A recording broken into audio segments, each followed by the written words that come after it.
Welcome to the fertility session.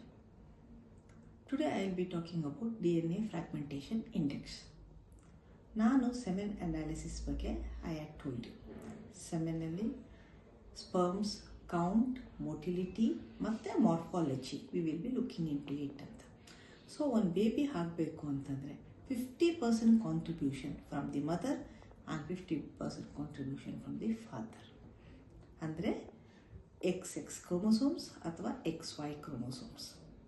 Okay, ಇದು meet ಆದಾಗ baby ಆಗೋದು, ಯೂನಿಯನ್ ಆಗೋದು, ಎಂಬ್ರಿಯೋ ಡೆವಲಪ್ ಆಗೋದು. ಓಕೆ, ಸೊ ಇವತ್ತು sperm in depth I will be going taking you people about the morphology. Morphology ಅಂದರೆ ಏನು? Morphology ಅಂದರೆ ಆಕಾರ ಮತ್ತು other contents within the sperm. ಮೇಜರಾಗಿ ಹೇಳೋದು ಅಂತಂದರೆ ಸ್ಪರ್ಮ್ಸ್ಗೆ 3 ಪಾರ್ಟ್ ಇರುತ್ತೆ. ಒಂದು ಹೆಡ್ಡು, ಒಂದು ಮಿಡಲ್ ಪೀಸು, ಒಂದು ಟೈಲ್. ಸೊ ಹೆಡ್ ಪೀಸಲ್ಲಿ ಕ್ರೋಮೋಸೋಮ್ಸ್ ಇರುತ್ತೆ which it contributes. Okay, so ಈ DNA, ಇದರಲ್ಲಿ DNA ಇರುತ್ತೆ which is a code for the baby. ಈ ಕೋಡ್ ಕಡಿಮೆ ಇತ್ತು ಅಂದರೂ ಬೇಬಿ ಆಗಲ್ಲ, ಜಾಸ್ತಿ ಇತ್ತು ಅಂದರೂ ಬೇಬಿ ಆಗಲ್ಲ. ಸ್ಪರ್ಮ್ಸ್ ಮಿಲಿಯನ್ಸ್ ಆ್ಯಂಡ್ ಮಿಲಿಯನ್ಸ್ ಅದು ಪ್ರೊಡ್ಯೂಸ್ ಆಗ್ತಾ ಇರುತ್ತೆ. ಯಾವಾಗ ಪ್ರೊಡ್ಯೂಸ್ ಆಗ್ತಾ ಇರುತ್ತೋ ಒಳಗಡೆ ಇರೋದು DNA ಕ್ರೊಮ್ಯಾಟಿನ್ ಅನ್ನೋದು ಬ್ರೇಕಪ್ ಆಗಿಬಿಡುತ್ತೆ. ಯಾವಾಗ ಬ್ರೇಕಪ್ ಆಗಿಬಿಡುತ್ತೋ ಕಂಪ್ಲೀಟ್ ಕೋಡ್ ಬರಲ್ಲ. ಯಾವಾಗ ಕಂಪ್ಲೀಟ್ ಕೋಡ್ ಬರಲ್ಲ, ಮಗು ಆಗೋದು ಕಷ್ಟ ಆಗುತ್ತೆ. ಸೊ ಇದು ಕಂಪ್ಲೀಟ್ ಕೋಡ್ ಬರುತ್ತಾ ಇಲ್ವಾ ಅಂತ ತಿಳ್ಕೊಳ್ಳೋಕ್ಕೆ DNA ಫ್ರಾಗ್ಮೆಂಟೇಷನ್ ಇಂಡೆಕ್ಸ್ ಅಂತ ಹೇಳ್ತೀವಿ. ಸೊ ಇದನ್ನೇ ಟೆಸ್ಟ್ ಮಾಡ್ತೀವಿ.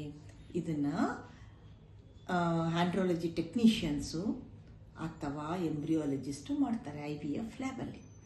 ಇದಕ್ಕೆ ಸಪ್ರೇಟ್ ಟೆಸ್ಟ್ಗಳಿದೆ. ಕೋಮೆಟ್ ಟೆಸ್ಟ್, SCFE ಟೆಸ್ಟ್ ಅಂತಂದರೆ ಸ್ಪರ್ಮ್ ಕ್ರೊಮ್ಯಾಟಿನ್ ಹೇಗಿದೆ ಅಂತ ಒಳಗಡೆ ಸ್ಟಡಿ ಮಾಡೋದು, ಹ್ಯಾಲೋ ಟೆಸ್ಟ್, ಇವೆಲ್ಲ ಇರುತ್ತೆ. So fertility is real A puzzle. So ಈ ಫರ್ಟಿಲಿಟಿ ಆಗಬೇಕು ಅಂದಾಗ ಎಷ್ಟು ಇದೆ ಈ DNA ಬ್ರೋಕನ್ ಅಪ್ ಕಂಟೆಂಟ್ಸ್ ಅನ್ನೋದು ತುಂಬ important. So DNA broken up compartment ಕಡಿಮೆ ಇತ್ತು ಅಂತಂದರೆ ಬೇಗ ಮಗು ಆಗುತ್ತೆ. ಅಂತ ಅಂದರೆ if the test result reads 15% ಮಾತ್ರ ಬ್ರೋಕನ್ ಅಂತಂದರೆ ನ್ಯಾಚುರಲ್ ಆಗಿ ಬೇಬಿ ಆಗುತ್ತೆ.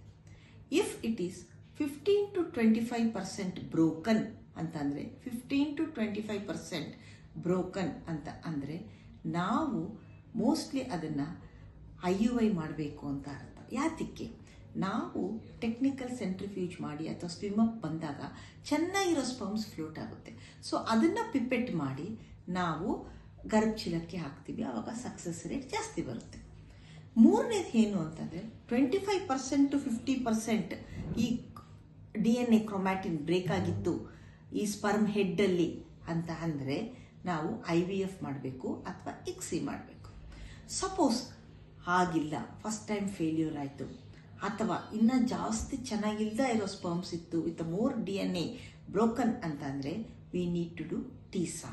ಅಂದರೆ andrologist they extract the sperm from the epididymis, the end of the testis. ಆವಾಗಲೇ ಸಕ್ಸಸ್ ಇಂಪ್ರೂವ್ ಆಗೋದು.